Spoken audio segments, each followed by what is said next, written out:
as we explore conversations with unique, interesting, and extraordinarily fierce women who found squeezing lemons and sporting rose-colored glasses as a way to survive, overcome, and thrive through all of life's challenges. Badass women and those in training. May we know them, may we be them, may we raise them. Are you a badass or are you in training? Tune in and let's talk.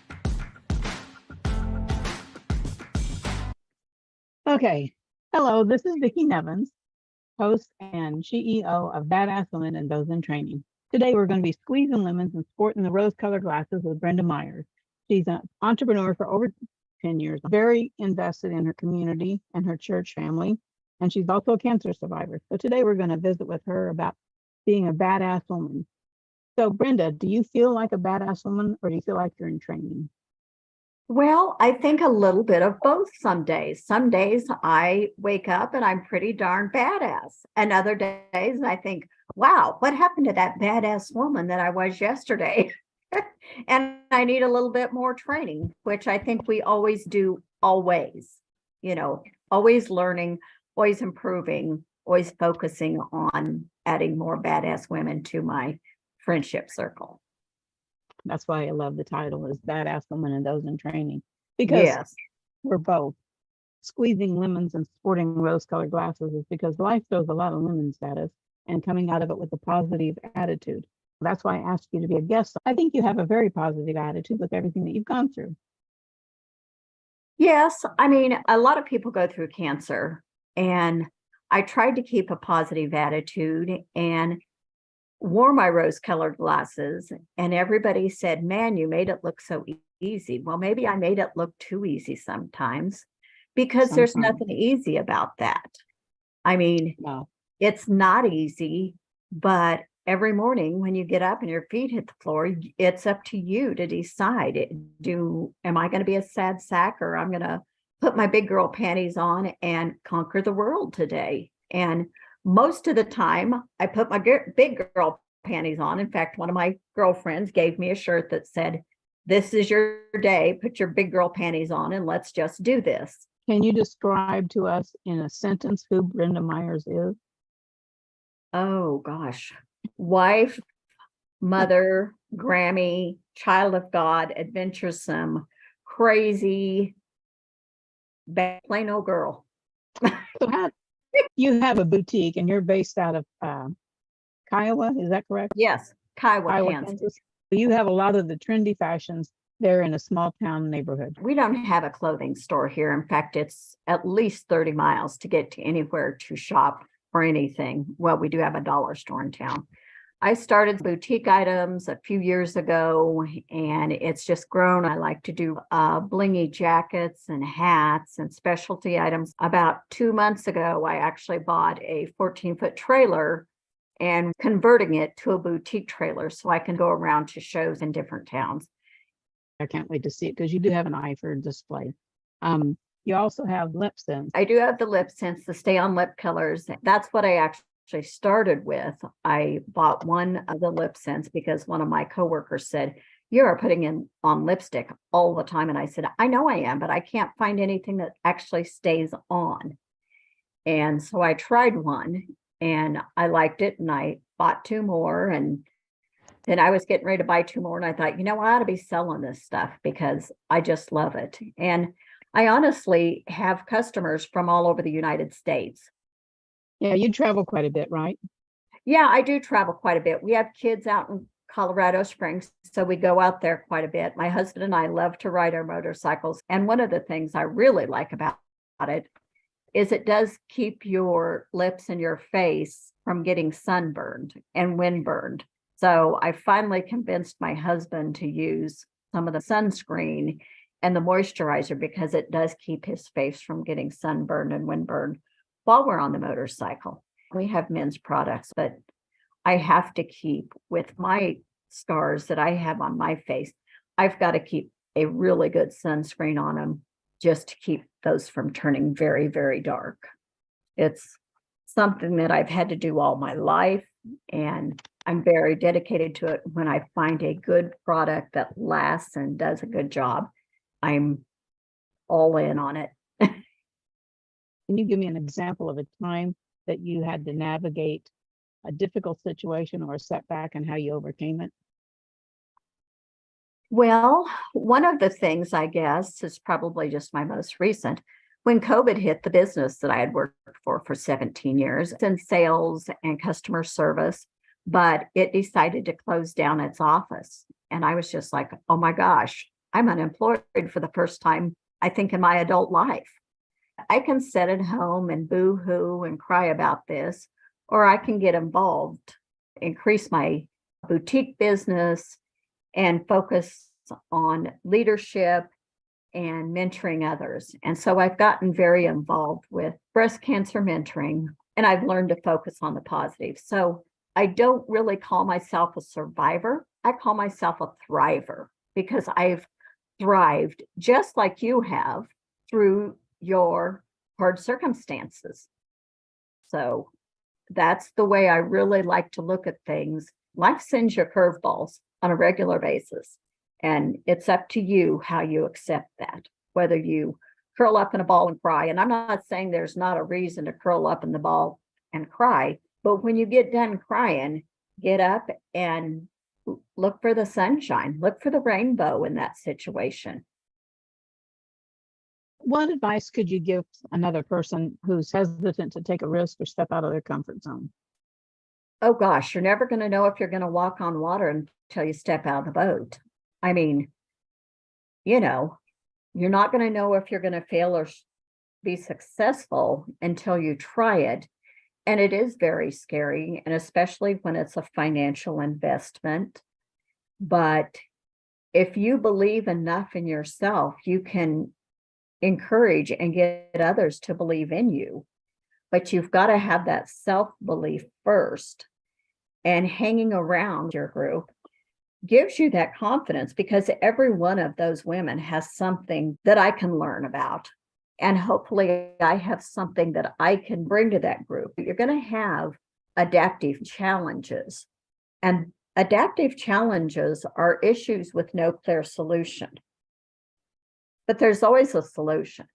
And so being adaptive, and maybe even bringing someone else that's an unusual voice into that conversation. They may have a clear idea of what can help you out. And I've never thought of it.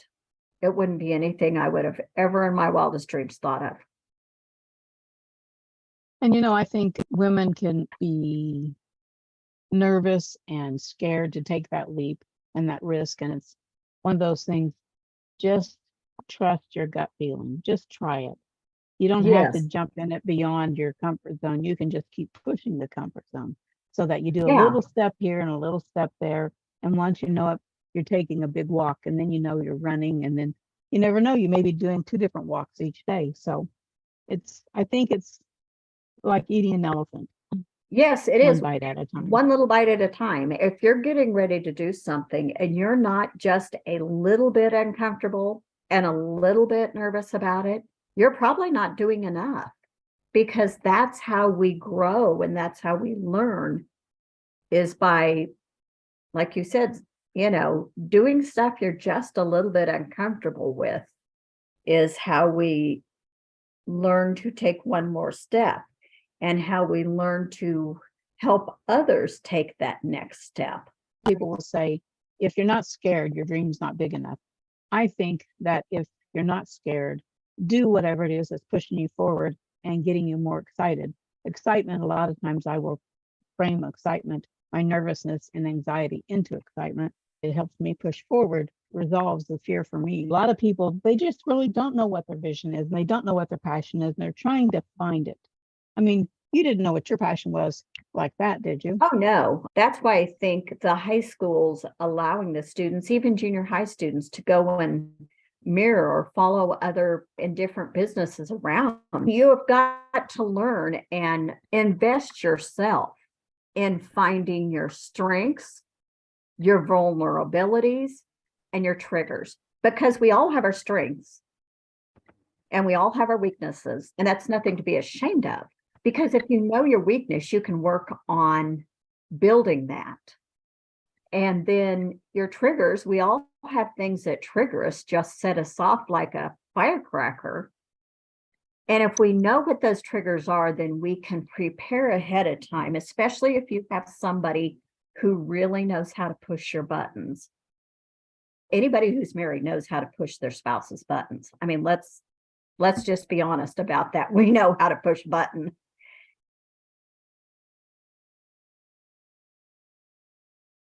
I don't have a building downtown because I have had a business downtown. I had a flower and gift shop for 8 years. And, you know, that's very, very restrictive on how you come and go. I don't want to be tied down 7 days a week to a business. So with my traveling boutique or my boutique here at home, I can be open certain hours that I want to be, or I encourage people just to call. I feel like that suits my customers' needs better, but it also suits my needs better as an independent boutique owner. I agree with that because as we were talking about young people getting into business, a lot of times they'll go, okay, I want to do this. If you immerse yourself and do your research, then you can learn, do you want to work nights and weekends? A lot of people go into real estate and go, why am I having to work on the weekends? Because that's when people are available to see homes. And Exactly. And same with the entertainment industry. A lot of people become event planners. Well, that's when weddings are, is on the weekends.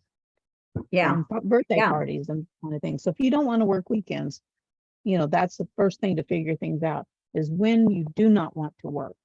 And, you know, as you immerse yourself into this research, that'll help you find, you know, a little bit more about how to channel your passion or find your passion. So another question here, any key lessons or insights that you've gained from your experiences in overcoming adversity? Believe in yourself and ask others. Figure out what the story is that they would tell about you, because a lot of times what others see is not what you see in yourself. Getting an outside view will help you understand and gives you that little spark of knowledge to overcome that adversity. I think it's my faith and my family, but I focused on the positives and how I could help others. And the more vested you get into mentoring and helping others, the less you focus on your own negative issues. And that's so hard for people. And I'm like, well, you have that ability to be that for others also. You know, and that makes me feel better. What are some of the biggest challenges you faced in your entrepreneurial or your business journey? I think earning respect in the business community is very difficult. So probably the naysayers are the hardest to overcome for me, because I'm a person who wears my feelings on my, shirt sleeve, and it makes me mad. But I guess maybe that's a good thing, because then I just turn around and go, you know what? I'm going to prove you wrong. Here I go. Sit back and watch. So that's how adversity motivates you. Yeah, I think it does motivate me.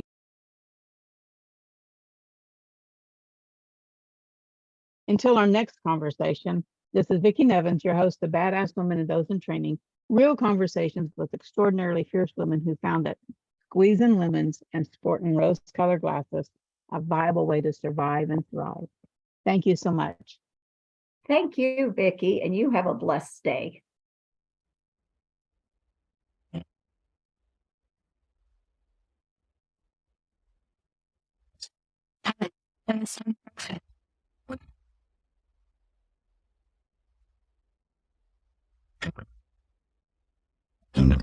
Perfect.